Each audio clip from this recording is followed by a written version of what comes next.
So I was asked once what I believe about or what I think about stereotyping. And I said, well, depends, because stereotyping is something that can happen at a collective level. And collective level is, well, it can be a small group, it can be a larger group, for example, the workforce or a part of the workforce in a certain large company.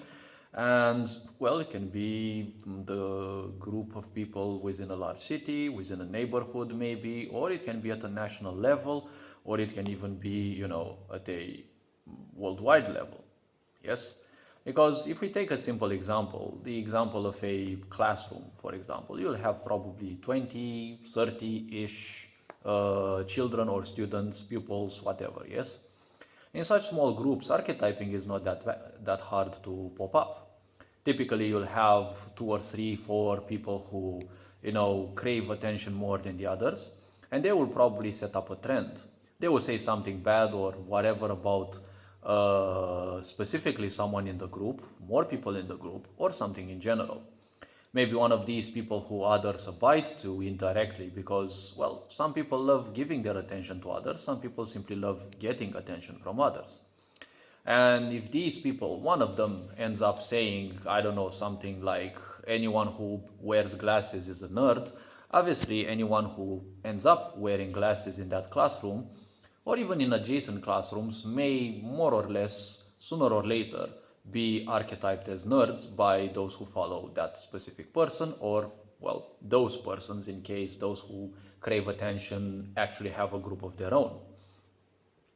At a higher level, archetyping obviously exists. Everywhere in the world, you will see archetyping anywhere in any society. You will see archetyping because these things are either wounds of the past or they, almost in all cases, they have a certain foundation. Yes, all these archetypal ideas, they kind of have a certain foundation. But the problem is, they can also be augmented in time. Because with people being obsessed with drama and the such, and with people kind of also wanting attention on their own, obviously everyone would like to add a bit to it. Yes, and they will most likely make things even worse. Now, when it comes to archetyping, obviously the most obnoxious ones can be archetypings within a society, and what I mean is at a societal level. This can either include a country or several groups of countries, either close one to the other or, well, in different parts of the world. And therefore, you will have archetypes based on gender, maybe. You will have archetypes based on, well, I never understood what humans call as race. And, well, if it comes to other things, maybe skin color or things like that. Yes? So now you have archetypes in between the people of the same kind, right? Let's think of one of the typical archetypings, yes, and that of black people not being too trustworthy, yes? Well, this is a very powerful archetype. Unfortunately, it is also a painful one. But people forget one thing. When such archetypes exist, obviously there have been people who promoted that. Because, first and foremost, an archetype never starts at such a level, yes, at such a great level, never starts out of nothing. It's not that suddenly you have a population that doesn't like a certain minority. The reason why that minority exists in, let's say, a certain administrative territory, you can call it, I don't know, a county, you can call it a country, is because the majority, directly or indirectly, agreed to their existence. Take into account each and every empire that you can think of. Yes, it has existed only because it has included within itself a lot of other small countries, a lot of tribes, or whatever else. And, well, an empire always will set their own forces and they will always set their own laws. And if such minorities were allowed to exist, well, they either needed those or they didn't care much about those. Yes? At an archetypal level, you have all sorts of such beliefs, all sorts of such reinforcements. Because in a society of ignorance, you have obviously a lot of people supporting whatever possible. Unfortunately, well, people can end up supporting a certain archetype without their own experience. Yes? The problem is, a lot of times it can happen. People go abroad, yes, and nowadays, especially when people go abroad, it's not that they will go in very few numbers. Per year, there are always going to be a lot of tourists in almost any country in the world, yes? And unfortunately, people do not, in their ignorance, realize that when you go abroad, yes, as a tourist to another country, you're like a little ambassador of your country. Because you do some bad things, obviously everyone sooner or later will make an archetypal aspect of you. Because a big disease of this sick society, and well, a good marker of a sick society is generalization.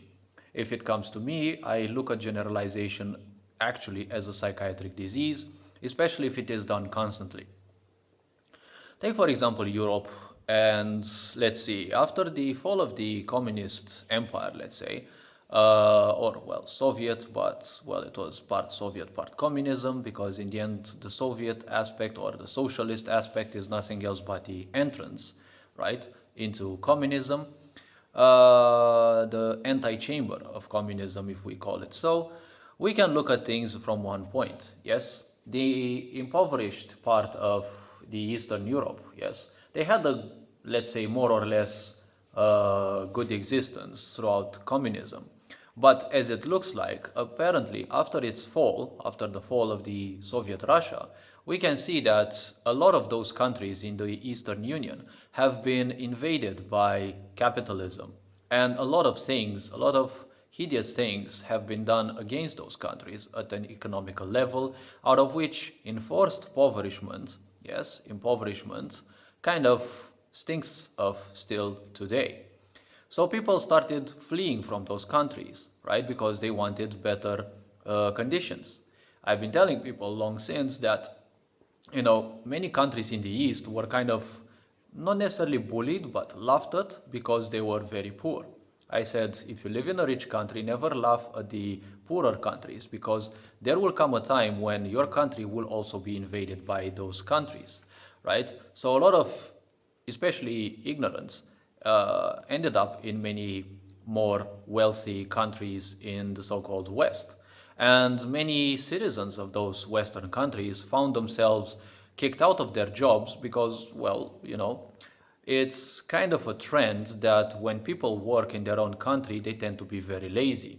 And people who come from abroad tend to want to work more because they want to be accepted in that society and they want to have a better living standard than in their own country, right? That is why one of the biggest reasons why people migrate. Another reason, most likely being because of wars or forceful displacements or all kinds of similar possibilities, let's put it so. So when those people ended up in there and they saw that the West was so civilized and they didn't know things about, stealing and such weren't quite much of a point, well, a lot of people started doing bad things. Many started cheating on people, stealing their money or, things like that. And that's why you get all the archetypal jokes that if you end up in Romania, you're going to have your wallet stolen. Or, well, things like that. That typically Romanian are thieves, but people forget that, well, there are many minorities from Romania that fled. And it's not just Romanians themselves, yes, that can be called as thieves. Obviously, there are people like that because, every country will have its bad apples as well. When you look, for example, at this has reached the idea of an archetype because there have been a lot of individuals who have done such deeds, right? Considering that Romania doesn't have that much of a large population. When it comes to, for example, others, gypsies, for example, they're also considered thieves as well. But the problem is when some people end up doing something, well, they first and foremost never knew that they are somewhat ambassadors of their own. Well, I'm not sure why people call it a race, because like we're just one single human race. Who are we racing against in the first place? But everyone will end up one way or another. When you look, for example, at Hungarians, well, they are rendered archetypically, obviously, they are rendered as the sick people of Europe. Now, I don't have anything to back on that. because every country has had its sickness, let's say, throughout the evolution of us as a race. Yes, each country, when you look in their history, they've had their hideous moments, their good moments, and whatever not. Yes, but nowadays they're still considered the madmen of Europe. So I don't know why necessarily, but it is unfortunately an existing archetype. The biggest problem that I see in this sick society is that these archetypes are simply shunned, yes? Because in a narcissistic society, you are labeled only for so called defensive purposes, but defensive purposes for further perpetration, yes? What does this mean? Well, it is easily observable. Aggressors will always victimize after they bully or do their own negativity against their targets. And then they will constantly bitch, moan, and complain that it's not been done, it's the other person, right? Abusers, you'll always see that they are, always in defense, that they don't want to be held accountable for their annoying or even obnoxious or even far more hideous deeds. Now, one of the hardest hitting one is that of black people, and there are a lot of archetypes against black people. Now, while in many parts of the world they are not necessarily that prevalent, they will be prevalent in places where there's a lot of those. And you'll probably not be surprised that, black people have stereotypes against other black people as well.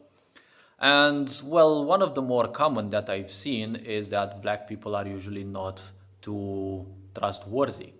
Now, I've met black people in my life, and well, I can say that I've had a good friendship with them for as long as it lasted, because, as time flies by, you will suddenly no longer talk with certain people, not because you get pissed off with them or whatever, it's just because people just move in life. You no longer play the same game, you no longer do the same online activity, and simply, such little friendships can suddenly end. What I had in common with each of those black people was playing the same online game as them. And for the certain period that it lasted, we never argued, we never had any problems. We didn't discuss things that were too deep or stuff like that. But unfortunately, there is this trend nowadays that is making a lot of people and exploiting them to make them far more aggressive and act as if they are some kind of entitled beings, right? Certain agendas like Black Lives Matter and the such may have had a bad influence on some of these people. And you can see that usually in black societies, or I don't know, in places of the world where there are black people, typically things tend to be a bit more aggressive by nature. Now, if you look into history and you see the long period of suffering that black people have gone through, those are serious wounds that have been going on for more than 1,000 years. Okay? Those adaptations to a forceful life, to a life of slavery as well, to a life of pain and suffering, those adaptations still exist. And even if slavery is no longer much of a thing nowadays as it used to be, well, unfortunately, the pains will still function within those people's consciousness as if it is still going on. Well, we can look at the whole society in a way because it is still same slavery. Yes, you're still working your ass, you're still not relevant to society, you're still treated as you don't exist.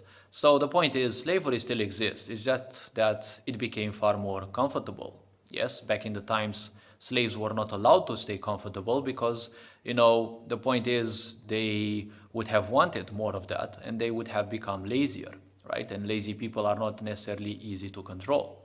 And if you'd punish them extra, that would increase the chances of them rebelling, right?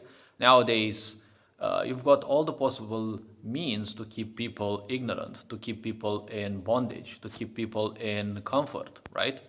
So when we look at things, archetyping will always exist, whether they come out from some exaggerations or whether they are specific remembrances of how certain people of that targeted group, right, the targeted archetyped group have been behaving as. See, these are things that need to be more collectively spoken about. because the wound is not going to heal on its own. First and foremost, well, it will probably heal, but as it heals, it will become more and more um, uncomfortable. If we talk about wounds of the psyche, wounds of the emotions, wounds of the mind, yes? Because when we look at history, history has always had two sides, the winners and the losers. Now, if you look back down in history, it's kind of nasty to be on either of the sides. Because when you look, for example, you're part of a country who's been an empire for a long time or even for a short time, you might not feel good that they have done obviously a lot of hideous things. Same is when you are on the side of the losing parts, right? The losing nations, those who have been bullied by other empires, conquered, brutalized, murdered, and the such. So, if we look back in history, obviously everything about our ancestors has been horrible. But everything nowadays is nothing else but a continuation of that which has been going on. And we cannot simply blame our ancestors because that what they have been doing was the best that they knew they could. Yes, because as awareness increases, well, people will always do the best they can. They will always do the best they can. Yes, they will not ever do something worse than they can. They will always do the best they can. Whether this best means that they are torturers, ruthless leaders, or the such, or generous people, they will always do the best they can. Yes, even through their sorrowness, even through their hardships, their emotions, and the such. Yes, and when people have been having a certain awareness throughout time, well, that's been one thing. But nowadays, we cannot simply call it our ancestors' fault. We can call it our fault if we still continue their own pains and if we still continue with those. We need to open up, we need to present all these societal issues because one has to comprehend, unfortunately, nowadays, with so much means to communicate, everything that can happen at a certain level can easily be propagated everywhere in the world. It's easy to nowadays, be an ignorant, cause some troubles, and you will cause an archetypal outburst from certain people against everyone of your own kind, right?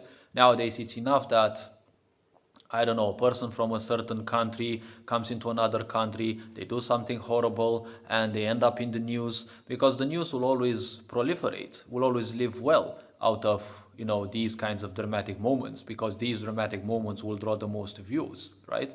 They will draw the most attention. So the point is, people have to become more conscious of their deeds.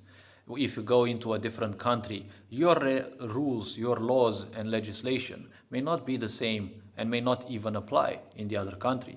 So better do some research before that.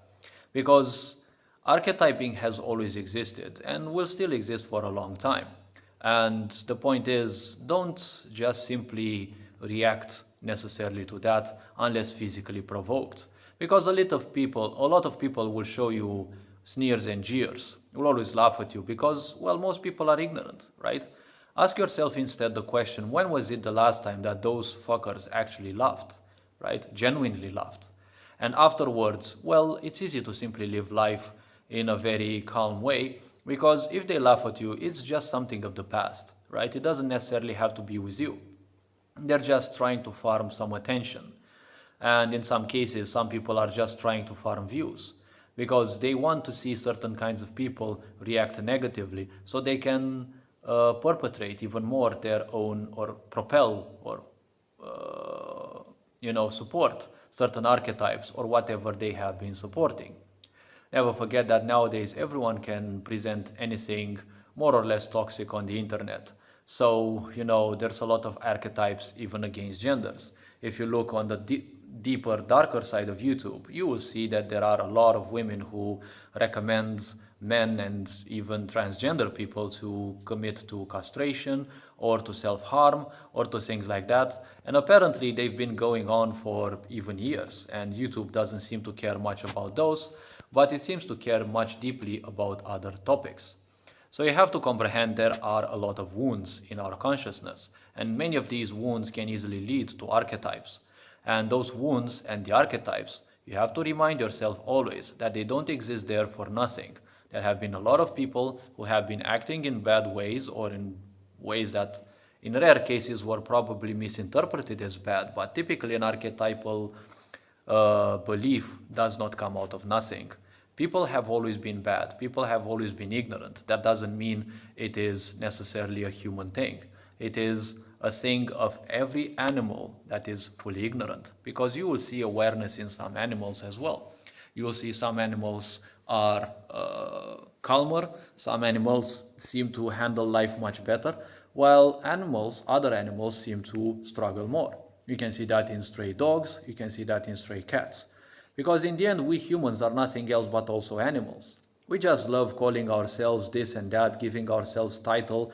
The only problem we have as humans is ignorance. And ignorance means our own resources. We are so stupid that we don't know how to function with them, how to handle those. So we end up victims of our own intellect, of our own potential. Let alone, let's not forget the point of sick societies wanting you to stay that, because your emotions can easily be used against you, right? Why do you think mainstream media places so much emphasis on emotions, right? People who love drama, they love the emotion, right, that they get out of hearing drama, out of hearing of other people suffering, right? Because this is also another archetype of people. Hopefully this video raised a bit of awareness though, and well, take care, enjoy life, and this being said, Ferinjan Board signing out.